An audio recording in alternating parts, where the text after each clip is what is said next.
గంటల కొద్దీ ఉపన్యాసాలు, లేనిపోని అనుమానాలు, సందేహాలు తప్పించి వెరీ సింపుల్ లాజిక్.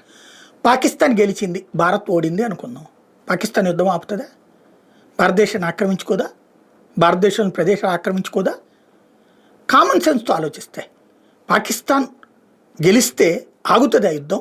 ఆపుతుందా యుద్ధం? మనం ఏమన్నా పాకిస్తాన్ అడిగామో యుద్ధాన్ని ఆపమని చెప్పి? పోనీ అమెరికాతో చెప్పాం మనం ఏమన్నా యుద్ధాన్ని ఆపెట్టమని చెప్పేసి, లేదా ఏ దేశాన్ని మనం అడుక్కున్నామో యుద్ధాన్ని ఆపమని చెప్పేసి? కామన్ సెన్స్ లేకుండా మాట్లాడుతూ ఉంటారు. ఇక్కడ పాయింట్ అలా ఏంటంటే, మే 9వ తారీఖున జేడీ వాన్స్ భారతదేశానికి ఫోన్ చేసి చెప్పాడు, మాకున్న సమాచారం ప్రకారం పాకిస్తాన్ అణుబాంబులు తీస్తోంది, పెద్ద యుద్ధం అవుతుంది, మేము ఏమైనా చెప్పమంటారని. మీరేం చెప్పక్కర్లేదు, మేము ఏం చేయాలో మేము చేస్తామని చెప్పారు.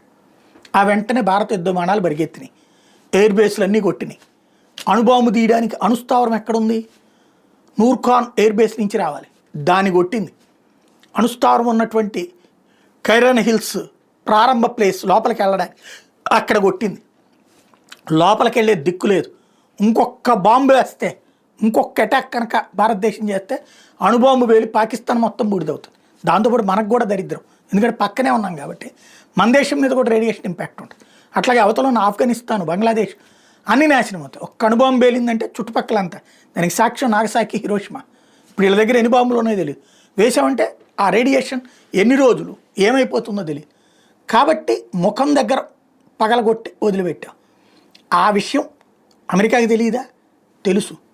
కానీ ఆ క్రెడిట్ తను సొంతం చేసుకోవడానికి ట్రంప్ వాగుతుంటే వాడి కోసం మనం చర్చించుకోవాల్సి వచ్చింది.